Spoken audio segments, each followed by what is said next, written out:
ठीक है। तो इस सेशंस को एक एक वर्ड जो है थोड़ा ध्यान से समझिए आप लोग कि क्या करना है मेरे को। जब मैं चार्ट देखूंगा तो वॉल्यूम को कैसे एनालाइज करना है, प्राइस को कैसे एनालाइज करना है। म्यूट कर लो यार जो भी है। ठीक है। और क्रक्स क्या होगा प्राइस रीडिंग करते समय, नेकेड आई से भी कैसे देखना है, कोई ना कोई इंडिकेटर का यूज ना कुछ भी किसी तरीके का। प्राइस क्या शो करना चाह रहा है। और ये जो कंप्लीट है ना, ये फॉर्मेशन आपको दिखाई देगी किसमें, ये दिखाई देगी मैनिपुलेशन कोई वे में। ठीक है, कि स्टॉक के प्राइसेस कैसे मैनिपुलेट किए जाते हैं और उसका सिग्निफिकेंस कैसे स्टार्ट होता है, हम कहाँ एंट्री ले सकते हैं, कहाँ एग्जिट ले सकते हैं, कैसे आइडेंटिफाई कर सकते हैं। तो आज एक सेशन होगा, कल एक सेशन होगा, और एक सेशन जो होता है मोस्ट प्रोबब्ली वो आपका नेक्स्ट वीक में होगा भाई, वेडनेसडे और थर्सडे। ठीक है। तो ये 3 पार्ट में आज का टॉपिक कन्वर्ट होगा क्योंकि बहुत इंपॉर्टेंट टॉपिक है।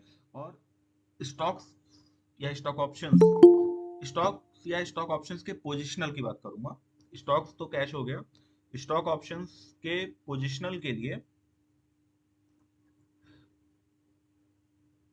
स्टॉक्स या स्टॉक ऑप्शंस के पोजिशनल के लिए ये बड़ा इंपॉर्टेंट टूल है जो हम काम करते हैं, वही वाइडली यूज होता है ये। बहुत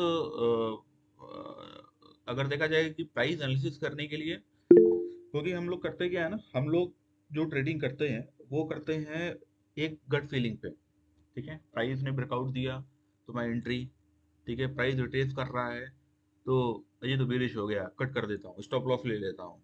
ठीक है, तो वो आदमी जिंदगी भर स्टॉप लॉस ही लेता रहेगा, सारी कैपिटल भी कमाएगा और मार्केट से भी बाहर जाएगा। जो आदमी स्टॉप लॉस इतनी फ्रिक्वेंटली लेता है बिना समझे प्राइस को, स्टॉप लॉस लेना is not a bad thing, लेकिन बिना समझे स्टॉप लॉस को कि एक्चुअली ये रिट्रेसमेंट है कि ये जो है रियल साइन ऑफ वीकनेस है।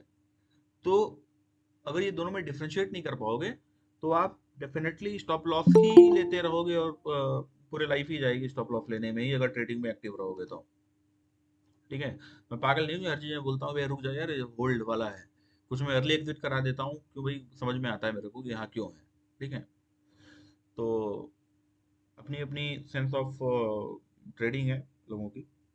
तो, तो बेसिकली हम लोग बात कर रहे हैं ना वीएसए की, वॉल्यूम स्प्रेड एनालिसिस। ठीक है। वॉल्यूम आपको समझ में आता है, वॉल्यूम क्या है। ठीक है।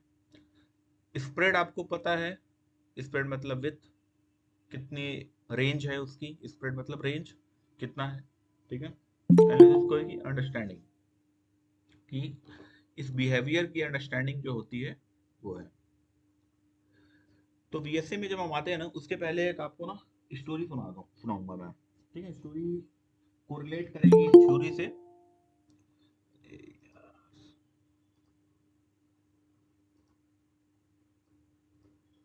स्टोरी जो है इस थ्योरी से कोरिलेट करेगी जो मैं समझाने वाला हूँ, इसलिए पहले स्टोरी बताऊंगा। ठीक है, कई लोगों ने सुनी भी होगी, कई लोगों ने नहीं भी सुनी होगी, अलग अलग पैटर्न, अलग अलग फॉर्मेशन में ये स्टोरी स्प्रेड है। ठीक है। Trader and the monkey. ठीक है, स्टोरी को समझना क्या है। एक विलेज होता है ना, उस विलेज में कई सारे विलेजर्स होते हैं, कई सारे छोटे, मतलब अलग अलग छोटे छोटे फॉरेस्ट टाइप के या बाग बगीचे टाइप के होते हैं, उसमें मंकीज भी कई सारे होते हैं। ठीक है। तो वहां पे ना एक बार दो ट्रेडर आते हैं। ठीक है। ट्रेडर जो होते हैं ना, एक ट्रेडर जाता है विलेज में और एक डील ऑफर करता है उनको। उनको बोलता है विलेजर्स को कि मैं, आप मुझे मंकी दो, मैं आपको हर मंकी के प्राइस पे ना 100 रुपए दूंगा, हर मंकी का प्राइस 100 रुपए दूंगा, आप मुझे मंकी लाके दो। ठीक है। विलेजर्स खाली बैठे रहते हैं, तो विलेजर्स अपॉर्चुनिटी की तलाश में रहते हैं, तो वो मंकी को लाते हैं पकड़ने के लिए, कहते हैं कि ये बहुत अच्छी डील है, और पकड़ने लगते हैं उनको, मंकीज को।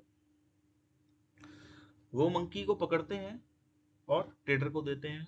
ट्रेडर उनको 100 रुपए देता है हर एक मंकी के बदले में। ठीक है। तो मंकी भी लिमिटेड थे। ठीक है। अब सप्लाई क्या हुई, धीरे धीरे कम होने लगी मंकीज की, क्योंकि लिमिटेड, हर चीज लिमिटेड होती है। फ्लोटिंग शेयर जैसे होते हैं वैसे ये लिमिटेड होती है हर चीज की सप्लाई। ठीक है। स्टॉक्स एफएनओ में क्यों बैन होते हैं, ठीक है, उसका रीजन समझते हैं ना आप लोग, वही रीजन है, सप्लाई धीरे धीरे कम हो गई। तो जब जो ट्रेडर था ना, फर्स्ट ट्रेडर था जो जिसने ऑफर दिया था, ट्रेडर वन, उसने जब ये दोनों ट्रेडर मिले हुए हैं, एक ही आदमी है दोनों, दो अलग अलग फॉर्मेशन में गए मार्केट में, उसमें विलेज में। तो जो फर्स्ट ट्रेडर था उसको लग गया कि सप्लाई कम हो गई है, तो उसने प्राइस इंक्रीज कर दिया मंकी का। ठीक है, कि भाई ठीक है, अब तुम मेरे को इतना दे रहे हो, मैं तुमको इतना रुपए दूंगा। अब मंकी तो लिमिटेड थे, ये और चलता रहा तो एकदम प्राइस मंकी का जो है, सॉरी, सप्लाई मंकी की एकदम कम हो गई ट्रेडर वन के पास। ट्रेडर वन ने मंकीज को कलेक्ट कर लिया, और विलेजर्स क्या कर रहे थे, विलेजर्स सर्च कर रहे थे मंकी को। फिर वहां गांव में जाता है सेकंड ट्रेडर, ठीक है, इन द फॉर्मेशन ऑफ, या वो एक न्यू ट्रेडर कह लो, कि ऑफरिंग करने के लिए वो भी डील देता है। वो कहता है कि भाई मेरे से मंकी ले लो, ठीक है, मैं तुम्हें प्राइस दूंगा, इस प्राइस पे मैं तुमको बेचूंगा। ठीक है, अब जब पहला ट्रेडर ने प्राइस इंक्रीज कर दिया था, यानी कि 100 रुपए से उसने 200 रुपए कर दिया था, ठीक है, तो कर तो दिया था लेकिन मंकी तो थे ही नहीं। और सेकंड ट्रेडर ने ऑफर किया कि लोग मुझसे 175 रुपए में ले लो मंकी। तो विलेजर्स ने क्या किया, 175 रुपए में बाइंग किया मंकी और कलेक्ट करने लगा। और जब कलेक्ट करने लगा तो फर्स्ट सेकंड ट्रेडर ने अपना स्टॉक धीरे धीरे, मंकीज का जो था, फर्स्ट ट्रेडर ने मंकी सारे दे दिए थे सेकंड को, क्योंकि एक ही आदमी था, और वो स्टॉक शिफ्ट हो गया था सेकंड ट्रेडर के पास। उसने हायर प्राइस में विलेजर्स को दे दिया, और विलेजर्स बाई कर रहे थे मंकी को ये सोचकर कि मुझे अभी इसका हायर प्राइस, क्योंकि उसने 200 कर दिया है फर्स्ट ट्रेडर ने, तो मैं उनको बेचूंगा, मेरे को 25 रुपए मुनाफा होगा पर मंकी।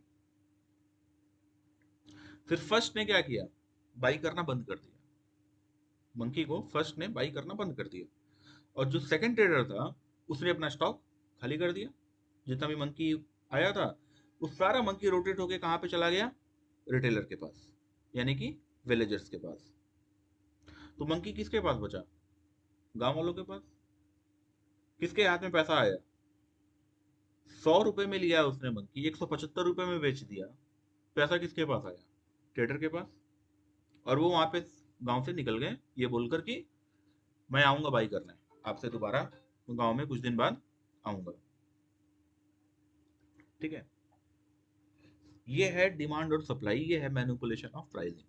ठीक है, ये स्टोरी ध्यान में रखना, इसका कोट करेंगे बाद में भी, और जब समझाएंगे इस चीज़ों को तो कैसे इसका सिग्निफिकेंस है और क्या है। सेशन छोटा रखेंगे क्योंकि बार बार लेना है अभी कंटिन्यूसली, तो ये करेंगे। तो बीएसए में क्या होता है आप समझो, ये स्टोरी याद रख लेना।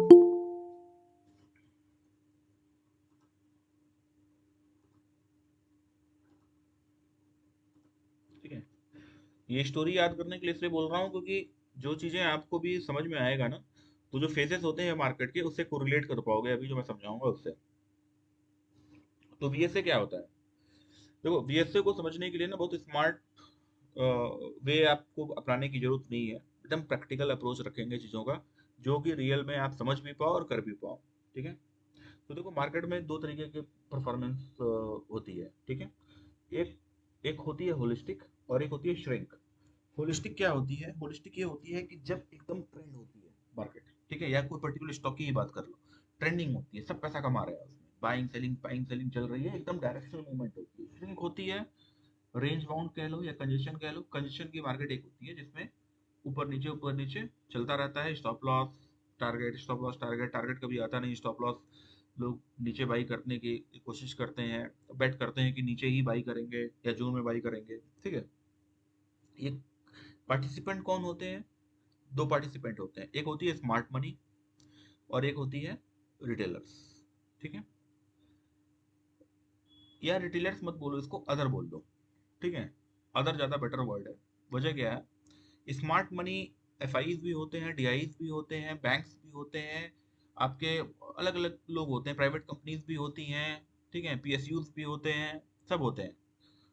जरूरी नहीं है कि सभी की डायरेक्शन में ट्रेड करें, कोई किसी का पैसा लेता है, लेकिन इसमें इतना पता है मेरे को, अल्टीमेटली मरता रिटेलर ही है।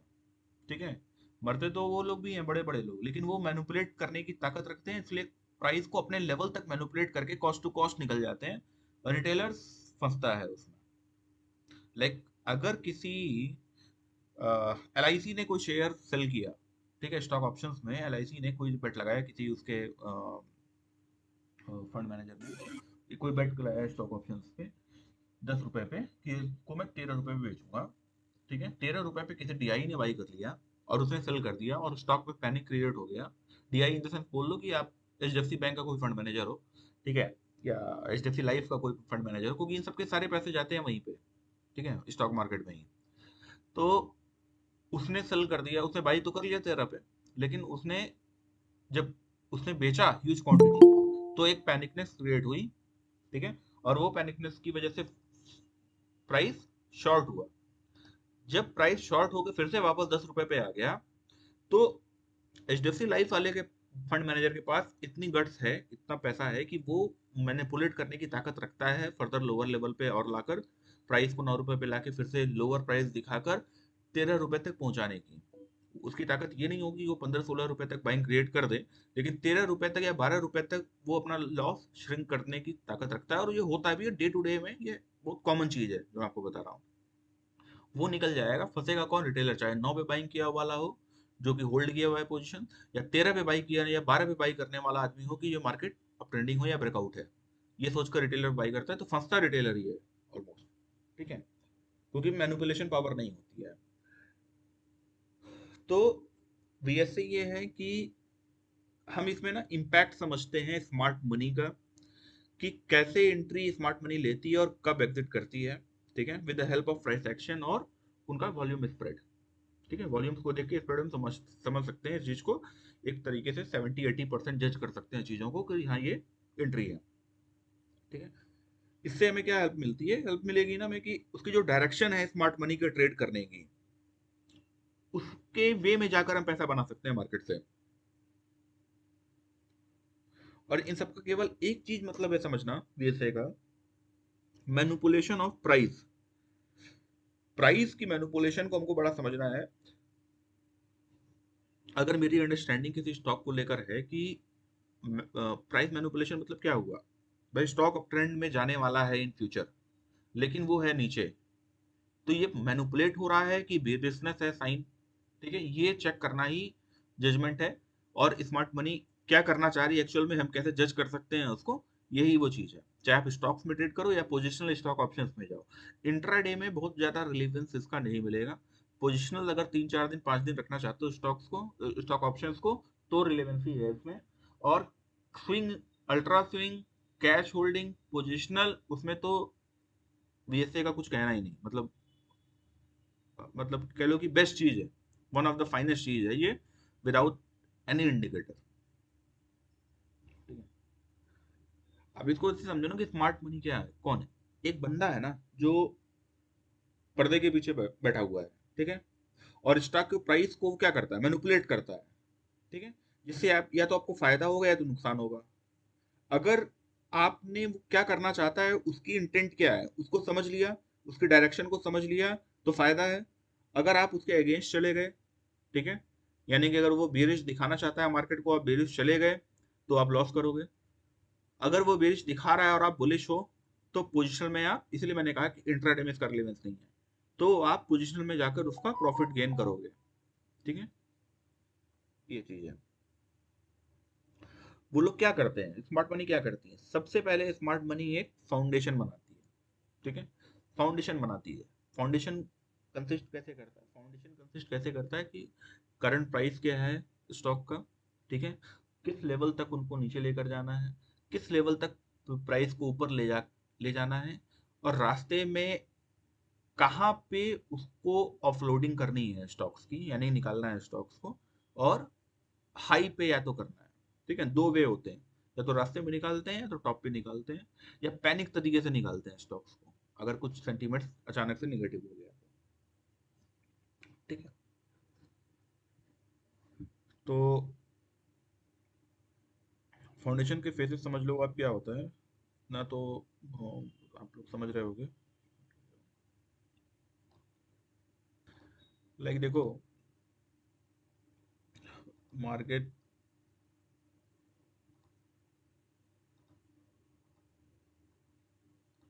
ये जो डायरेक्शंस होती हैं मार्केट की, ठीक है, ये आई, ठीक है, फिर यहाँ से यहाँ आ गई, एक तरीके से ये आप कह लो कि यहाँ पे इसने एक रेंज बना दी मार्केट ने, यहाँ पे एक इसने एक्युमुलेशन, एक फेज हो गई इसकी मार्केट की, ठीक है।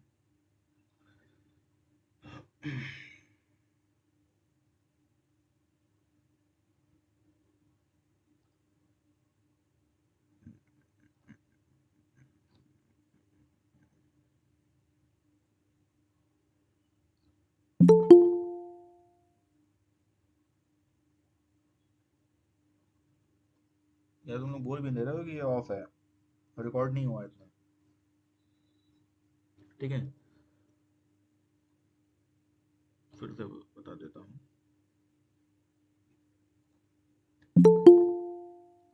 मार्केट की एक फेज हो गई एक्युमुलेशन की, फिर मार्कअप हुआ, और फिर मार्कडाउन, ठीक है। ये जो फेज है, ये हमारी फेज है किसकी,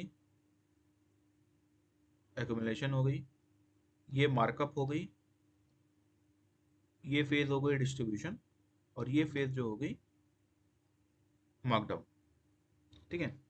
ये चार फेजेस हैं बिग ऑफ की, जिसमें मार्केट चलती है, साइकिल यही है और रिपीटेटिव साइकिल है ये, ठीक है। इसको समझने के लिए वॉल्यूम की हेल्प ली जाती है और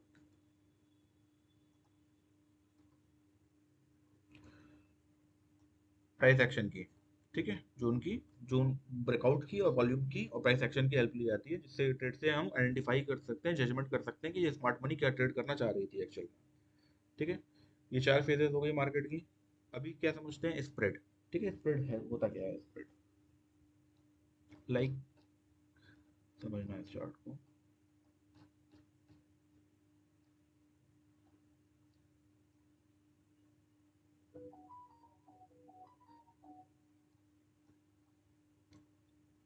अब देखो, ये कैंडल का साइज है, ठीक है,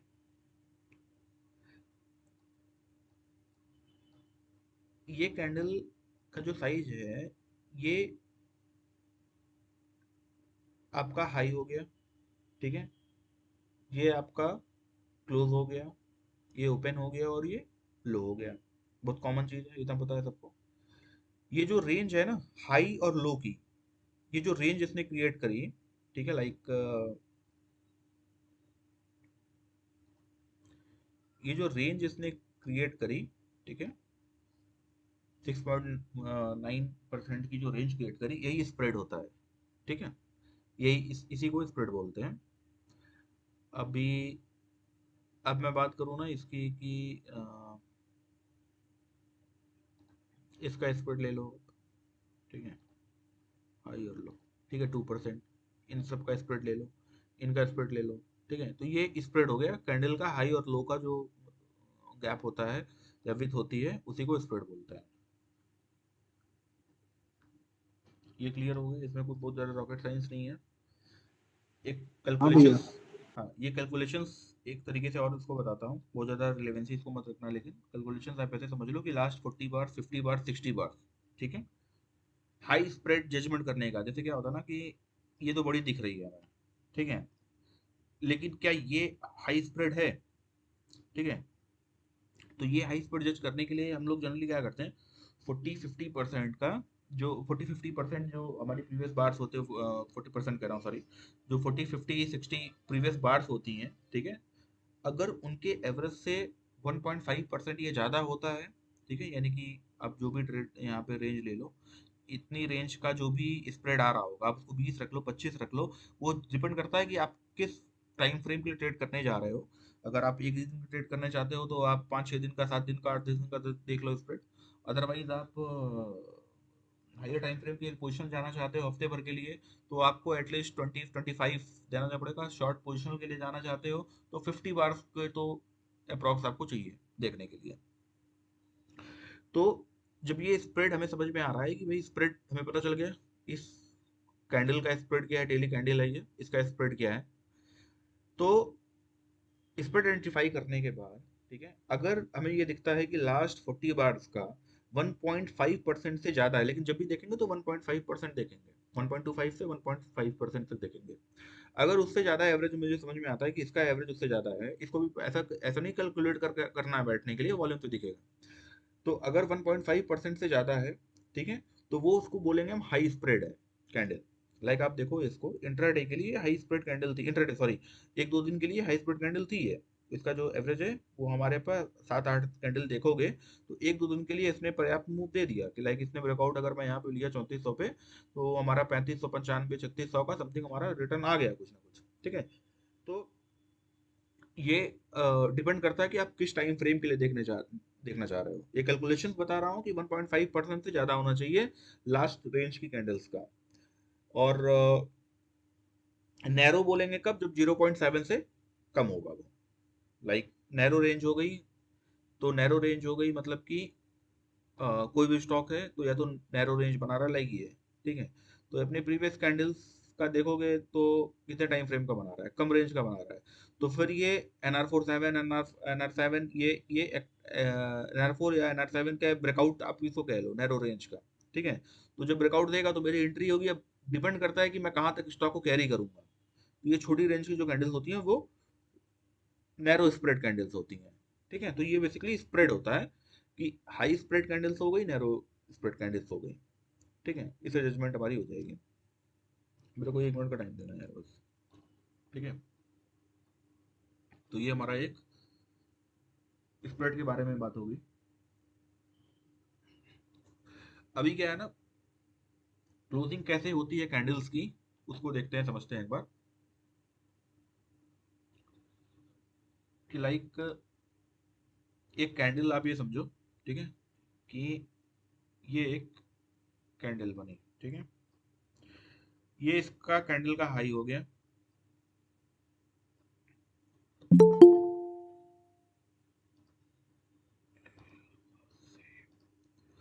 ठीक है। और ये हो गया कैंडल का क्लोज, ठीक है। यहाँ पे मान लो कैंडल ओपन हुई थी और ये हो गया कैंडल का लो। अब जब इस फॉर्मेशन को आप देखोगे, ठीक है, तो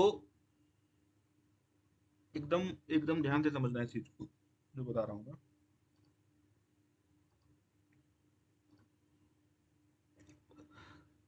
ये एक कॉमन फॉर्मेशन हो गई जिससे हम लोग जज करते हैं चीजों को। कैंडल्स स्टिक्स चार्ट देखने की बात नहीं कर रहा हूँ अभी कि बहुत कैंडल के उसमें घुस जाऊं।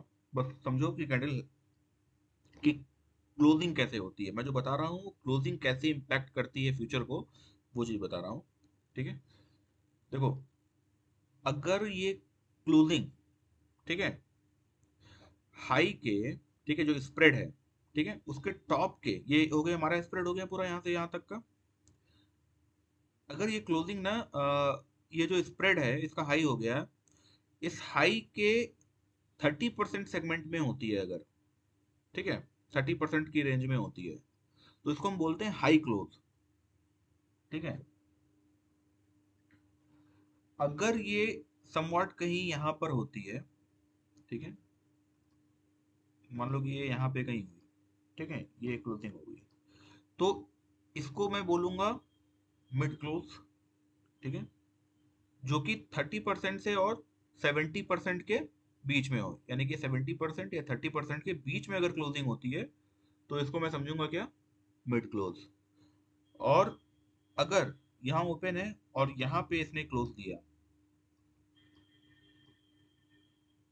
ठीक है, तो ये मेरा हो जाएगा लो क्लोज। तो कैंडल जो है, ये क्यों बता रहा हूँ, क्योंकि इसका भी यूज आने वाला है इसलिए बता रहा हूँ, ठीक है। अभी मैंने क्या बताया, ठीक है, एक जो है मार्कअप जो हमारा होता है, डिस्ट्रीब्यूशन क्या होता है, और एक्यूमुलेशन क्या है और मार्कडाउन क्या है, ठीक है। एंट्री क्या बेसिकली परफॉर्मेंस, हम लोग मार्केट को प्राइस को देख के जज कर सकते हैं। एक वो एरिया लिया था। अभी भी मैंने बताया उसको कि स्प्रेड क्या होता है बेसिक वे में, कि स्प्रेड जो साइज होती है कैसे आइडेंटिफाई करना है कि ये हाई स्प्रेड है या लो स्प्रेड कैंडल है या नैरो रेंज की है, उसको समझना है, ठीक है। अभी क्या है, कैंडल की क्लोजिंग बता रहे हैं, क्लोजिंग कैसे इंपैक्ट करती है। तो आप ये समझ लो कि ये हाई क्लोज हो गया, ये मिड क्लोज हो गया और ये लो क्लोज हो गया, ठीक है। सेम वे में ही वॉल्यूम पे जब बात करेंगे तो वॉल्यूम को भी समझ लो। वॉल्यूम में भी अगर वॉल्यूम आपका, ठीक है, मैं मान लो इस डेट की बात कर रहा हूँ, यहाँ पे प्राइस मेरा यहाँ पे है, ठीक है। तो एवरेज रेंज से मेरा जो वॉल्यूम है ये हाई हुआ है, ठीक है। ये मेरे लिए एक इम्पोर्टेंट साइन है। या मैं इसकी बात कर लूँ, ठीक है, यहाँ पे मेरे को सेलिंग वॉल्यूम दिखी है, तो ये मेरे लिए रडार पे आएगा, ठीक है। अभी क्या है, इसको मैं बोलूंगा क्या, ये बहुत ज्यादा तो मेरे को नहीं ब्रेकआउट दिया ना। अभी क्या है, ये रेंज में है। मैंने क्या बोला कि लास्ट जो रेंज है, ठीक है, इसको स्प्रेड में जैसे देखते हैं वैसे वॉल्यूम में देखते हैं, ठीक है। वॉल्यूम स्प्रेड में हम तो बस ये देखते हैं ना कि हाई स्प्रेड और नैरो स्प्रेड। वॉल्यूम में तीन तरीके से देखते हैं, लाइक एवरेज, हाई वॉल्यूम और लो वॉल्यूम, ठीक है। एवरेज वॉल्यूम क्या होगा, किसी भी इस डेट में हम किसी में भी बात कर लेंगे तो ये सब एवरेज वॉल्यूम है, ठीक है। हाई वॉल्यूम क्या होगा कि जब लास्ट प्रीवियस से 1.5% से एवरेज इसका ऊपर चला जाएगा, लाइक ये हो गई कैंडल, यहाँ पे वॉल्यूम मेरे को दिखा था, तो लास्ट अगर मैं देखने जाऊँ अगर ये एवरेज आता है तो यहाँ पे मेरे को दिख गई, ठीक है, कि ये एवरेज स्प्रेड है, यहाँ पे भी एवरेज हाई वॉल्यूम स्प्रेड है, ठीक है। कैंडल का साइज भी है जो कि डबल कंफर्मेशन है, तो ये मेरे लिए एक इंपॉर्टेंट साइन है, ठीक है। ये हो गया। अब यहाँ पे एंट्री एग्जिट अभी बहुत डिटेल में बताएंगे कि कैसे यहाँ पे समझना है प्राइस को, ठीक है, वो भी बहुत टेक्निकल चीज है, ठीक है। क्योंकि ब्रेकआउट रियल है कि या फेक है, एक तो हमारे वॉल्यूम से जज करते हैं, मैंने पहले ही बता दिया था, लेकिन सेलिंग कितनी है और बाइंग कितनी है ये भी समझना पड़ेगा। तो एवरेज वॉल्यूम हो गया, हाई वॉल्यूम हो गया और लो वॉल्यूम हो गया, ठीक है। देखो प्रॉब्लम क्या है लोगों को समझने में कि जब हम ट्रेड करने जाते हैं ना तो हम बेसिक चीजें मिसिंग करते हैं। लाइक प्राइस देख लिया एक बार तो वही समझ में आ जाता है यार कि ये तो ब्रेकआउट हो गया, ठीक है, जबकि ऐसा होता नहीं है, ठीक है। तो वेट करना पड़ता है स्टॉक, इसीलिए पहले से कुछ दिन से रडार में होने चाहिए आपके, जिससे जजमेंट में आसानी मिले, ट्रेड सही है कि गलत है, ठीक है। अभी एग्जांपल दिखाएंगे सन फार्मा का भी कि क्यों है क्या है, ठीक है। तो अब आ जाए इस पे, ठीक है।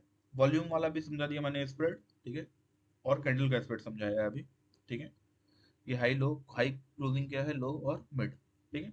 इंटरप्रिटेशन कैसे करेंगे लेकिन इसका ऐसे समझ लो आप, ठीक है, कि अगर जो मेरा प्राइस है ना, सपोज दैट इसका एग्जांपल लेते हैं, ये कैंडल हो गई, ठीक है, ये उसका हाई हो गया, ये उसका क्लोज हो गया और ये उसका ओपन हो गया और ये उसका लो हो गया, ठीक है। अब इसका इंटरप्रिटेशन कैसे करेंगे, देखो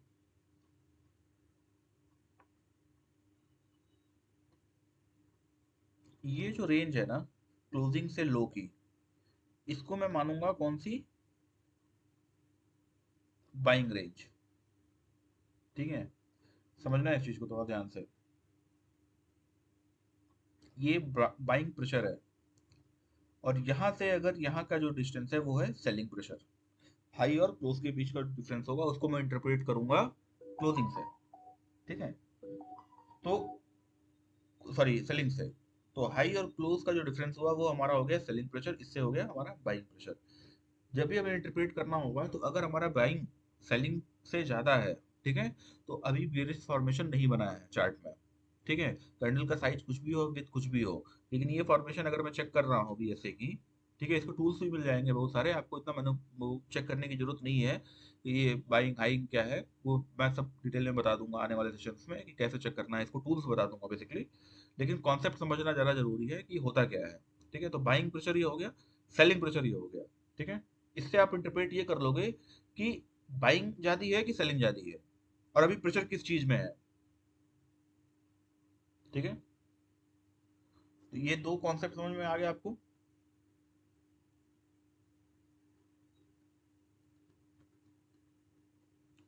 कोई कंफ्यूजन है तो पूछ लो यार एक बार।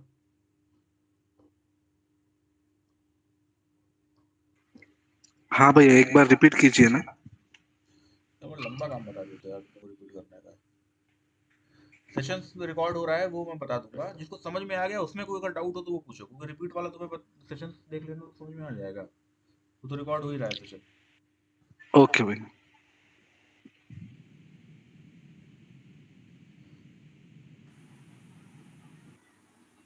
ठीक है, चलो तो आगे प्रैक्टिकल समझना है इसका। ठीक है, तो मेरे को क्या समझ में आया। ठीक है, मेरे को ये समझ में आया पहला चीज कि मार्केट फेजेस समझ में आ गई चार।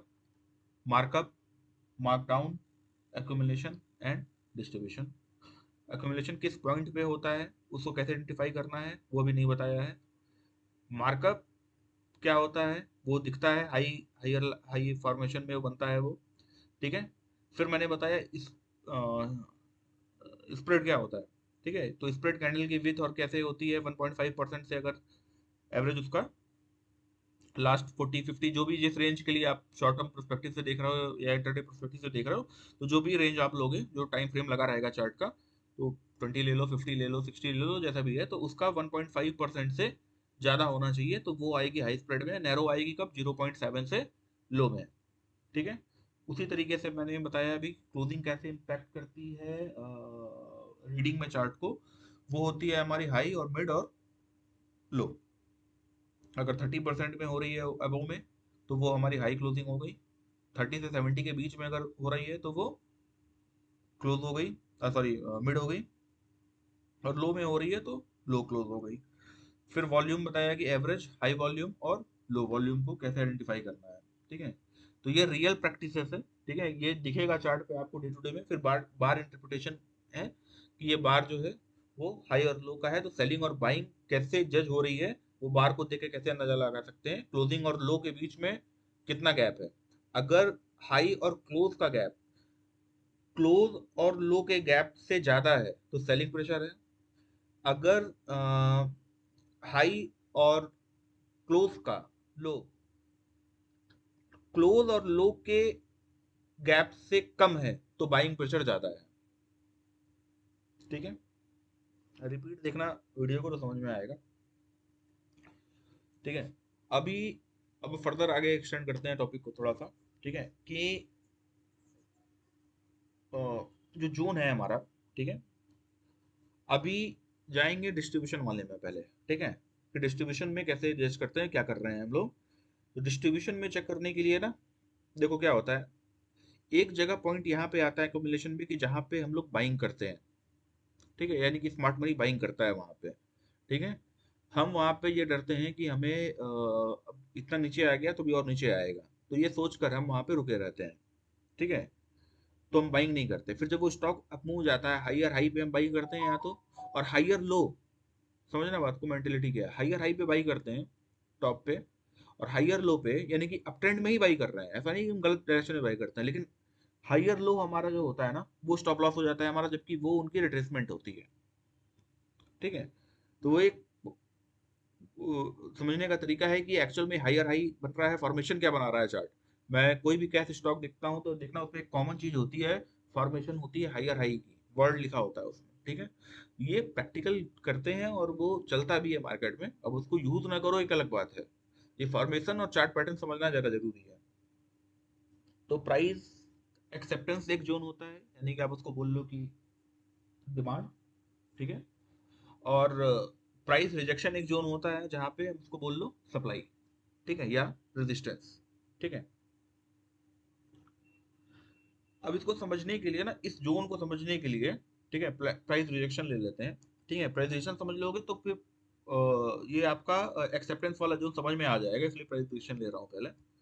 तो प्राइस रिजेक्शन को लेने के लिए ना हम क्या करते हैं, प्राइस रिजेक्शन को जब हम चलते हैं तो पहले ये समझो कि मार्केट चलती किस चीज से है। मार्केट चलती है आपके एक आस्क बिड से, ऑक्शन प्रोसेस से चलती है। ठीक है, एक आदमी बेचता है, एक आदमी खरीदता है, ये बहुत सबको पता है ये बात, ठीक है। लेकिन क्या होता है ना कि एक फेज में, लाइक समझो, ठीक है, अब इस चार्ट में अगर मैं बात करूं, अब थोड़ा चार्ट में रियल समझते हैं, ठीक है। ये एक हमारा जोन हो गया,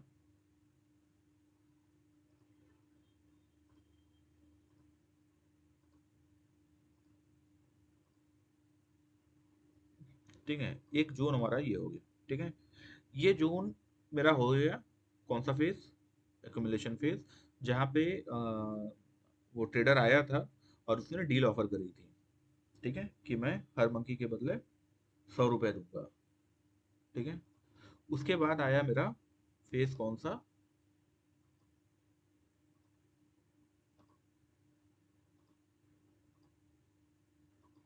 ठीक है, मार्कअप फेज, ठीक है।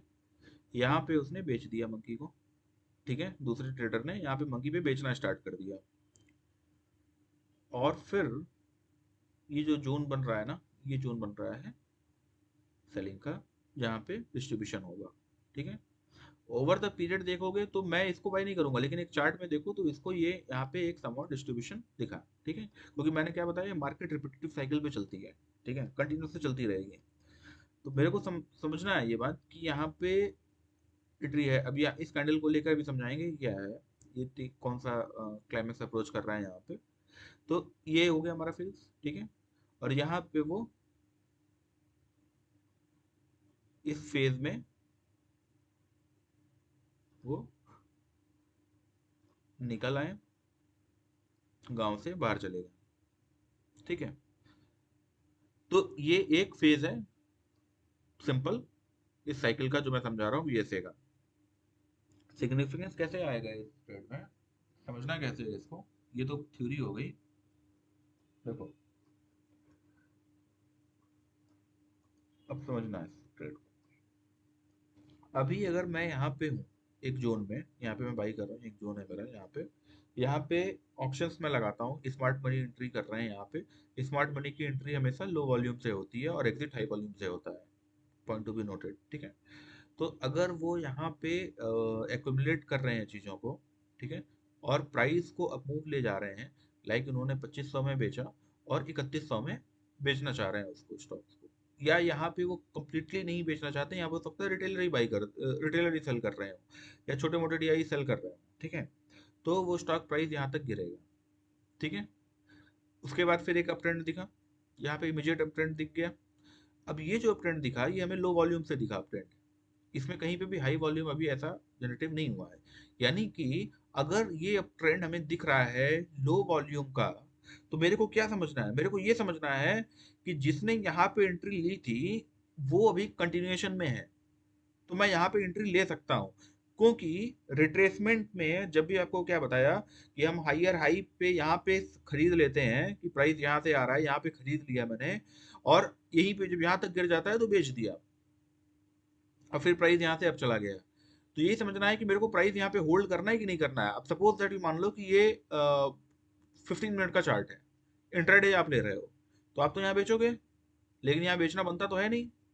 आप कोई भी टूल लगा लो, चाहे बॉलिंजर लगा लो, चाहे फिबोनाची लगा लो, चार्ट पे देख लो, ये आपको बेचना नहीं बनता होगा यहाँ पे, लेकिन हम बेच देते हैं क्योंकि लॉस दिखता है हमारे पीएनएल में। लेकिन यही हमारी मिस्टेक होती है कि हमें पीएनएल लॉस में दिखता है तो हम पैनिक होकर बेच देते हैं।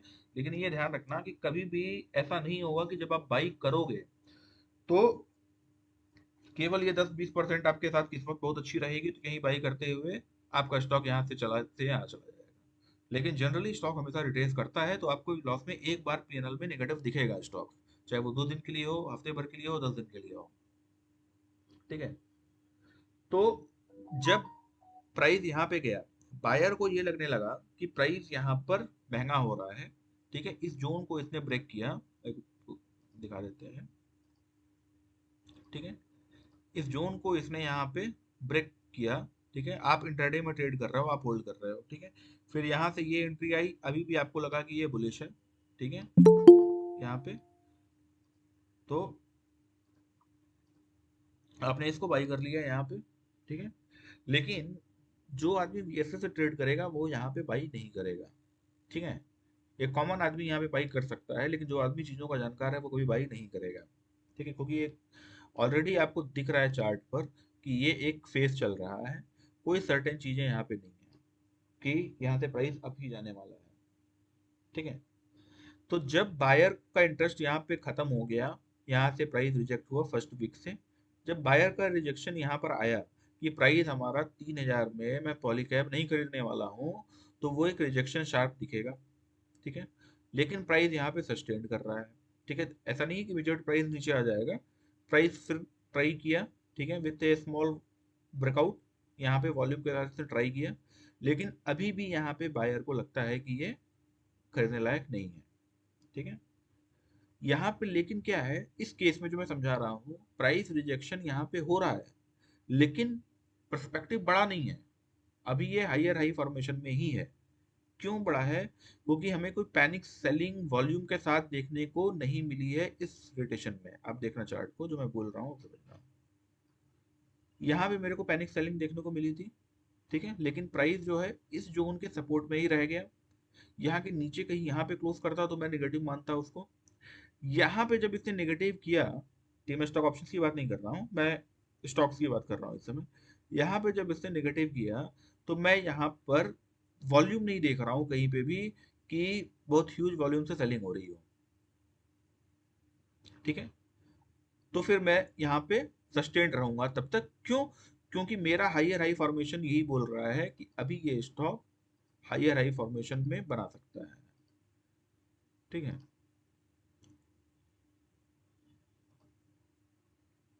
या फिर भी मेरा बोलेगा कि मैं यहाँ से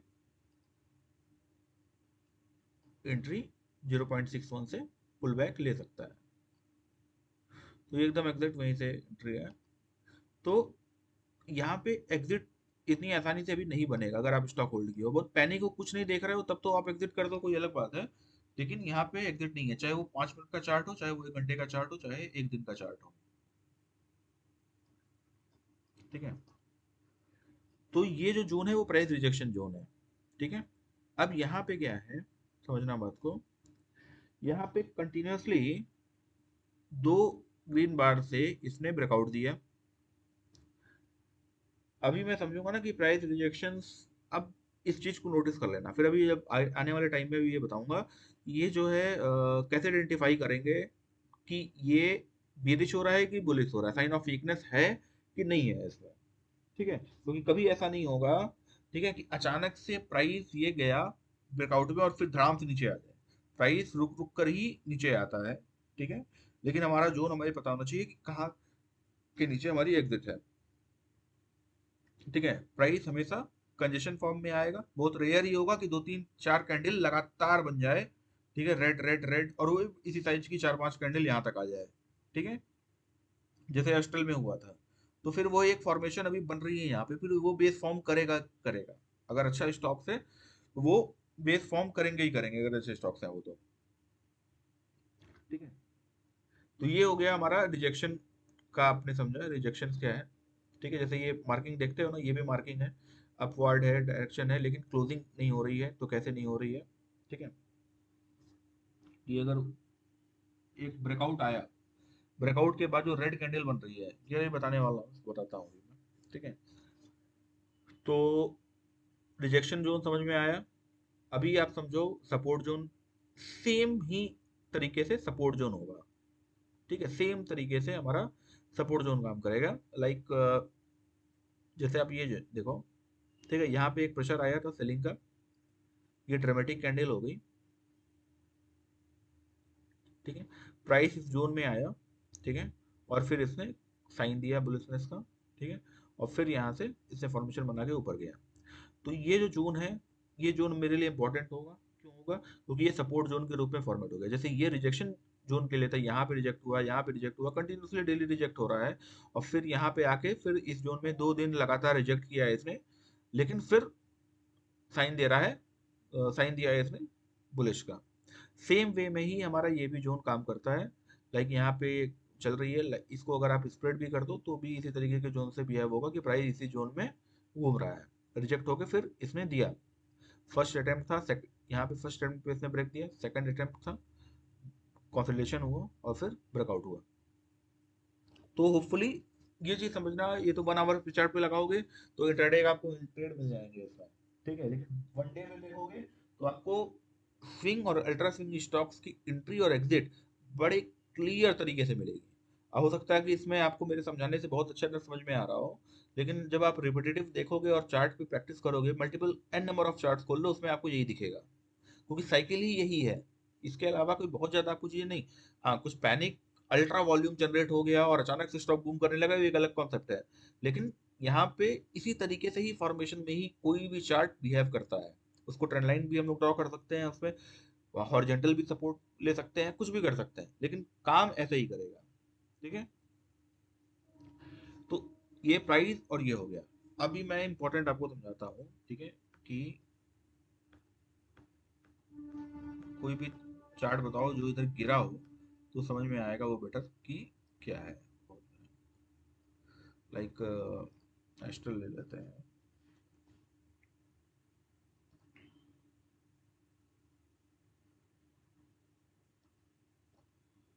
अच्छा,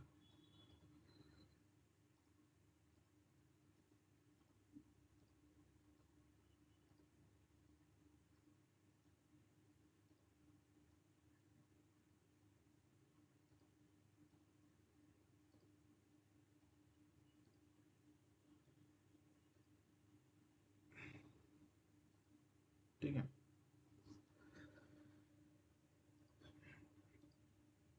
तो ये एक फेज था, ठीक है। एक्यूमुलेशन फेज हम बोल सकते हैं इसको। यहाँ से लेके एक रेंज अगर देखें तो 1466 के बीच से लेके इस रेंज में इसने एक जोन बनाया, ठीक है। क्यों बनाया, इसका हिस्ट्री भी होगी, ठीक है। प्राइस बार बार यहाँ पे सपोर्ट ले रहा था, लो किया है इसने, फिर एक जोन बना दिया। तो अभी तक तो ये था, लेकिन जब यहाँ पे ब्रेक कर दिया तो फिर ये जोन हमारा ये हो गया, ठीक है। फिर यहाँ पे इसने ब्रेकआउट दिया, नॉर्मल वॉल्यूम से ब्रेकआउट दिया। और जब भी ड्रामेटिक में बताया था कि हाइयर वॉल्यूम से या अल्ट्रा वॉल्यूम से या गैप अप से ये जोन ब्रेक होते हैं, ठीक है। ये ब्रेकआउट इसी जोन से इसी तरीके से आते हैं, ठीक है। यहाँ पे इसने एक ड्रामेटिक अल्ट्रा वॉल्यूम जोन बनाया। अब समझना बात को, छोड़ दो सारे चार्ट की, ऊपर गया नीचे गया, ये इंपॉर्टेंट है, ठीक है, ध्यान देना। ये हो गई हमारी high spread candle. Volume spread की समझ लो कि वॉल्यूम स्प्रेड है और कैंडल का स्प्रेड है। ये तो है हमारी ड्रामेटिक कैंडल, सिंपल सी बात है। अब क्या है ना, जब भी इस तरह की कैंडल बने, ठीक है, तो मुझे क्या देखना है, मेरे को देखना है कि उसकी जो नेक्स्ट कैंडल बन रही है वो डिस्ट्रीब्यूशन कैंडल बन रही है कि एक्यूमुलेशन कैंडल बन रही है या बुलिश कैंडल बन रही है, ठीक है। तो यहाँ पे जब मैंने देखा इस ब्रेकआउट के बाद, हो सकता है कि मैं यहाँ पे एंट्री ना लूँ, कुछ दिन वेट करूंगा, ठीक है, मेरी एंट्री हो सकता है यहाँ पे हो। तो अगर मैं यहाँ पे ये देख रहा हूँ कि ये प्राइस क्या, ये जोन इंपॉर्टेंट है बहुत ज़्यादा, ठीक है। फिर यहाँ पे साइन ऑफ वीकनेस आई, रिट्रेसमेंट आई एक अप्रोच के बाद, यहाँ पे दिया, फिर यहाँ से ओपन हुआ, लो क्लोज यहाँ पे किया, और फिर ओपन ये हुआ, एक इंपॉर्टेंट क्लोजिंग हुई, लेकिन इसने इसको ब्रेक अभी तक नहीं किया है, ठीक है। तो जब तक इस कैंडल को, इस स्प्रेड हाई स्प्रेड कैंडल को लो ब्रेक नहीं करेगा, तब तक मैं ये नहीं बोलूंगा कि ये फेक ब्रेकआउट है या ये फेक है, ये बेरिशनेस साइन ऑफ वीकनेस नहीं दिखेगी मेरे को चार्ट में। तो ये यहाँ पे 2 बार आया और यहाँ पे इसने रिट्रेस किया और फिर स्टॉक जो है पॉप अप किया ऊपर की तरफ, ठीक है। तो अब मैं बता रहा हूँ अभी जो हम लोग करेंगे ना डिस्ट्रीब्यूशन ड्रामा, कि हम आप सपोज दैट कि आप चार्ट को इस डेट में देख रहे हो, भूल जाओगे क्या हुआ, इस डेट में देख रहे हो। अब यहाँ पे डिस्ट्रीब्यूशन ड्रामा हो रहा है नहीं, क्योंकि स्टॉक आपका कैरी कर रहा है यहाँ से यहाँ तक। तो ये डिस्ट्रीब्यूशन ड्रामा है कि नहीं है, इसको कैसे जज करेंगे वो बता रहा हूँ। देखो पहला तरीका ये है उसका, हाई रेंज एंडिंग, ठीक है, या बाइंग इन बोल दो उसको। हाई रेंज एंडिंग इसलिए बोल रहा हूँ क्योंकि इस तरह की कैंडल्स बन जाती हैं, ठीक है। तो हाई रेंज की जब एंड होता है या किसी मार्कअप का एंड होता है, तो वहां से प्राइस फिर धीरे धीरे धीरे करके नीचे आता है। लेकिन ये जजमेंट करना कि ये प्राइस हाई रेंज की एंडिंग है कि नहीं है, ये दो तरीके से होगा, या तो स्टॉक खिला यहाँ पे हुआ, हाई रेंज की हाई स्प्रेड बनाया उसने, और फिर कैंडल ने यहाँ तक की क्लोजिंग दी, और फिर नेक्स्ट कैंडल इसके नीचे क्लोज हो गई। ये बिल्कुल साइन है जो कि 80% काम करेगी कि ये साइन ऑफ वीकनेस है। और फिर जब यहाँ पे जाएगी तो जो ओपन का था हाई स्प्रेड का, यहाँ पे कहीं वो रिजेक्ट होके फिर से वापस नीचे जाएगी, ये यहाँ पे रिजेक्ट होके नीचे जाएगी। ठीक है, लेकिन ये जनरल है कि अगर इसने इसका लो ब्रेक कर दिया तो अब जाने के बाद एक डाउन मूव वहां पे दिखता है। जब तक ये सस्टेन्ड है तब तक कोई इतना बहुत बड़ा इशू नहीं है, और खास करके इसकी क्लोजिंग अगर मेंटेन हो रही है, ओपनिंग मेंटेन हो रही है, तब तो और अच्छा साइन है। ठीक है, अभी आपको दिखाऊंगा सन फार्मा का भी। तो ये जो है, अभी हमारा कहीं से भी वीकनेस नहीं है यहाँ पे चार्ट में। तो यहाँ पर क्या हुआ, इसने हाई रेंज की एंडिंग नहीं करी थी। क्यों नहीं करी थी? क्योंकि इसने नीचे इस पे क्लोज नहीं दिया है अभी तक।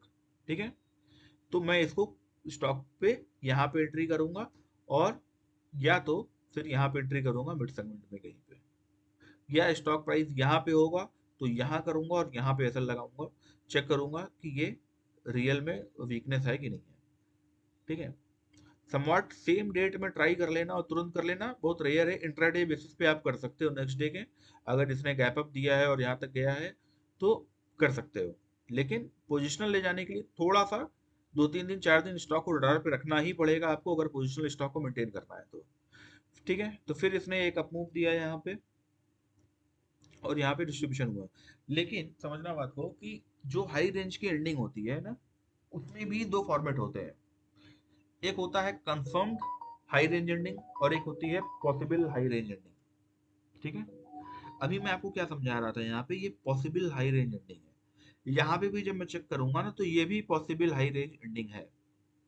ठीक है, क्योंकि चार्ट फॉर्मेशन अभी तो बना हुआ दिख रहा है, लेकिन जब आप ट्रेड करने जाओगे यहाँ पे तो उस समय नहीं बना होगा। तो ये पॉसिबल हाई रेंज एंडिंग में हमेशा रहेगा, लेकिन कंफर्म कब होगा? लाइक यहाँ पे इस कैंडल ने एक बुलिशनेस कैंडल ही पकड़ेंगे क्योंकि लॉन्ग में है। लॉन्ग में अगर है तो बुलिशनेस कैंडल में तो हमें कोई वॉल्यूम यहाँ पे नहीं दिखा इस कैंडल में। ठीक है, नेक्स्ट कैंडल में भी कोई वॉल्यूम नहीं है, लेकिन प्राइस कंटिन्यूसली ऊपर नीचे रिएक्ट कर रहा है, और वो यहाँ पे रिजेक्ट हुआ। तो लास्ट ट्रेडेड प्राइस रिजेक्शन का क्या था इसमें, कोई बता पाएगा?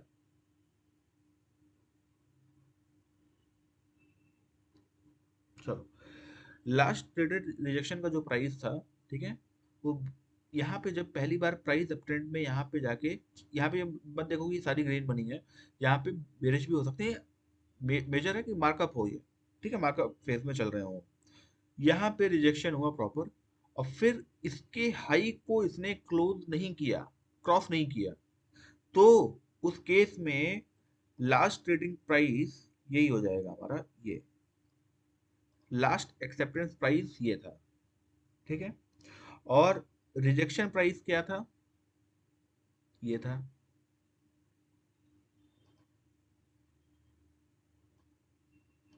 भाई ये किसी को समझ में आ रहा है कि बस ऐसे ही ज्ञान चल रहा है बस? एक बार बोल दो भाई। स्क्रीन फ्रीज हो गया है। क्या? स्क्रीन नहीं चल रही।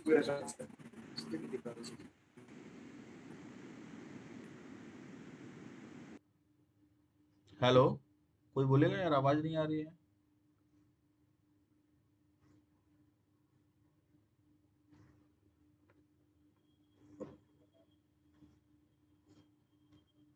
हेलो,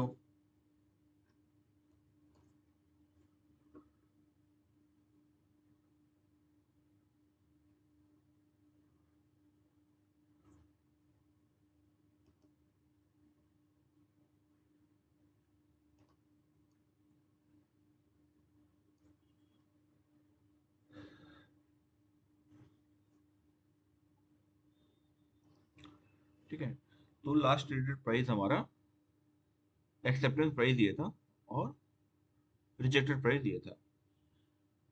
तो जब भी इसमें हम आगे बात करेंगे ना कि ये एक कंजेशन रेंज में जो कि एक्सेप्टेंस प्राइस था और रिजेक्शन प्राइस था, इसके बीच में अगर हमें प्राइस फंसता हुआ दिखाई देता है तो हमारा कान खड़ा हो जाना चाहिए कि ये एक्युमुलेशन या डिस्ट्रीब्यूशन एक हो सकता है। चूंकि एक मार्कअप फेज से आ रहा है तो पॉसिबल डिस्ट्रीब्यूशन यहाँ पे ज्यादा पॉसिबल है कि ये डिस्ट्रीब्यूशन जो है वो ज्यादा पॉसिबल डिस्ट्रीब्यूशन ही हो सकता है यहाँ पे, ठीक है, क्योंकि यहाँ पे मेरे को वॉल्यूम नहीं दिख रहा है, वॉल्यूम ड्राई है। तो फर्दर एंट्री मैं स्टॉक को होल्ड करूंगा या कुछ परसेंट क्वांटिटी यहाँ पे कट करूंगा, ये देखते हुए कि ये स्टॉक जो है वो एक फेज से आ रहा है और यहाँ पे डिस्ट्रीब्यूशन पॉसिबल है। लेकिन साथ ही साथ ये भी ध्यान देना है कि अगर ये स्टॉक फेज हुआ तो मैं जब स्विंग हाई या स्विंग लो से मार्किंग करूंगा यहाँ की, ठीक है, यहाँ से लेकर यहाँ तक की, तो मैं ये भी देखूंगा साथ में कि ये फिबोनाची पे रिट्रेस तो नहीं कर रहा है। बिल्कुल ठीक बात है, कर सकता है। अगर उस फेज में हमें ये दिखता है कि ये किसी न किसी सपोर्ट जोन में है, यानी कि इस जोन में था जहाँ पे ये बनी थी और एक जोन हमारा फिबोनाची का हो गया, तो ये दिखता है मेरे को कि यहाँ पे एक जोन बन रहा है। लाइक यहाँ पे इसने बुलिश डेक दिखाई तो हमने कल तो एंट्री नहीं ली, लेकिन आज हमने यहाँ पे एंट्री ली थी, तो हम अभी भी हमारे पास ये साइन ऑफ है क्योंकि हमने लो पे पकड़ा था स्टॉक को, तो अभी भी ये हैमर ही है कि जो स्टॉक बुलिशनेस ही अप्रोच कर रहा है क्योंकि यहाँ से प्राइस रिजेक्ट हुआ है।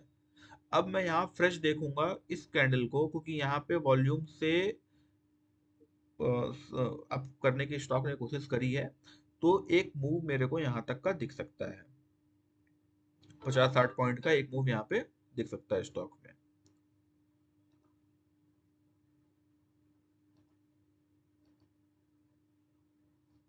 ठीक है, तो ये जो सिनेरियो हुआ यहाँ पे मेरी एंट्री होती है, जहाँ पे अगर मैं फिबोनाची पे एंट्री ले रहा हूँ या फिर अगर मैं स्टॉक्स में कैश में इस पोजीशंस को होल्ड कर रहा हूँ तो ये मेरी एंट्री कंटिन्यूअसली रहेगी स्टॉक्स में। लाइक अगर मैं देखूँ यहाँ पे तो ये स्टॉक्स अभी भी एक लेवल पे यहाँ पे सपोर्ट लेकर इसमें गया है, ऊपर गया है।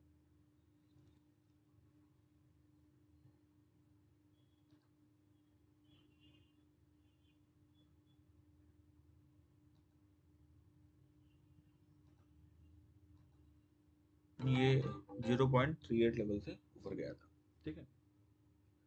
अब इसको समझने के लिए समझना ये है ना कि जो स्टॉक्स हमारे होते हैं, ठीक है, स्मार्ट मनी ह्यूज क्वांटिटी में स्टॉक को या तो यहाँ पे पंप करना स्टार्ट कर देता है, ठीक है, डिस्ट्रीब्यूशन यहीं से स्टार्ट होता है दो तरीके से।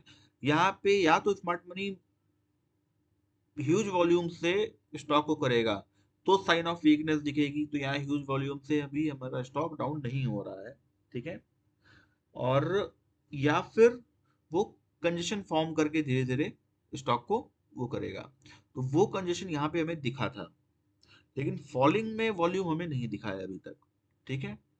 तो अगर मैं कैश पोजीशन में हूं तो मेरे को ये पता है कि मेरे को किस लेवल तक इस पोजीशन को होल्ड कर सकता हूँ, ठीक है, पर्टिकुलरली किस पोजीशन पे एवरेज कर सकता हूँ, एटलीस्ट यहाँ पे एवरेज कर सकता हूँ, यहाँ पे एवरेज कर सकता हूँ। प्रियर टू दैट क्या देखना पड़ेगा कि वो स्टॉक मार्कअप से आ रहा है कि नहीं आ रहा है, अब प्राइस से आ रहा है कि नहीं आ रहा है, ठीक है।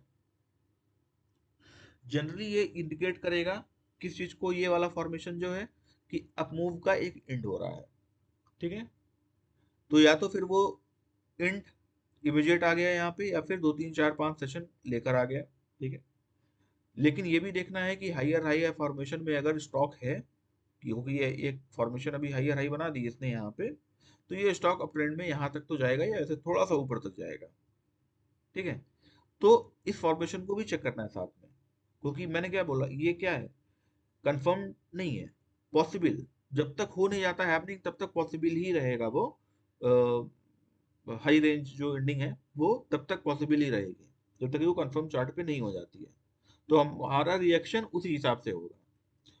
यहाँ पे ये भी चांस है कि स्मार्ट मनी किसी दूसरे स्मार्ट मनी को बेच देता है यहाँ से, लाइक इसने यहाँ पे बेचा और नेक्स्ट स्मार्ट मनी यहाँ पे खरीदना स्टार्ट कर दिया उसने, ठीक है, तो ये हैंडओवर हो गया ऑफ स्मार्ट टू स्मार्ट, तो यहाँ पे स्टॉक वीक नहीं होगा, वहीं पे स्टॉक क्या बना देगा, हायर हाई बना देगा। तो ये समझ में आ गया हायर हाई कैसे बनता है, ठीक है, ड्रामेटिक कैंडल कैसे बनती है। हायर हाई तब बनता है कि जबकि ड्रामेटिक कैंडल तब बनती है जबकि हमारा कोई एक स्टॉक अल्ट्रा हाई वॉल्यूम से या फिर एक प्रोपेगेंडा बेसिस पे या फॉर्मेशन जो हमारी हो चुकी है उसके बेस पर वो ट्रेड करता है, ठीक है, स्मार्ट मनी। और या फिर स्मार्ट मनी को बेचता है तो फिर हमारा क्या बनेगा, हायर हाई का फॉर्मेशन बनेगा वहां पे, ठीक है। तो ये डिस्ट्रीब्यूशन जो हो रहा है ये बुलिश भी रिवर्स हो सकता है यहाँ से, इसमें कोई वो साइन वो नहीं है कि एक बार यहाँ से डिस्ट्रीब्यूशन हो गया तो नेगेटिव ही रहेगा। हाँ, यहाँ पे स्टॉक ऑप्शंस में या कहीं पे भी हम एक दो दिन की ट्रेड में थे तो एग्जिट कर देंगे, ठीक है, लेकिन उसको ज्यादा देर तक होल्ड नहीं कर सकते अगर वो स्टॉक यहाँ के नीचे चला गया तो कैश में। तो स्टॉक ऑप्शंस में हम यहाँ पे एग्जिट ले लेंगे। क्यों? क्योंकि इसने इस ड्रामेटिक कैंडल का जिसमें वॉल्यूम था या लोअर वॉल्यूम था वहां पे उसने एग्जिट दे दी थी, तो जब उसने यहाँ पे ब्रेक किया तो यहाँ हमारी एग्जिट हो गई, स्टॉप लॉस हो गया हमारा। और टाइम फ्रेम कुछ भी आप चार्ट पे लगा लो उसको, ठीक है। अभी आने वाले टाइम में एक दो सेशंस में ड्रामेटिक कैंडल का हमने अभी तो देखो ये क्लोज समझ लिया कि कैसे होता है, एक प्रीवियस एंडिंग समझ ली कैसे होती है, ठीक है। हाई इंटरप्रिटेशन कैसे करना है कैंडल का ये हो गया, एक्यूमुलेशन और डिस्ट्रीब्यूशन का फॉर्मेशन कैसे चेक करना ये हो गया। अभी क्या है, डिस्ट्रीब्यूशन कैसे होता है ये एक ओवरव्यू ही बताया है मैंने। अभी आगे फर्दर ये बताऊंगा कि जो ये डिस्ट्रीब्यूशन हो रहा है ये साइन कैसे पकड़े जाते हैं, चार पांच तरीके हैं साइन को पकड़ने के, उसके प्रॉपर साइंटिफिक वे हैं जो कि कल के सेशन में कवर करेंगे इसको, ठीक है। तब तक के लिए आप लोग रेस्ट करो, गुड नाइट, बाय बाय।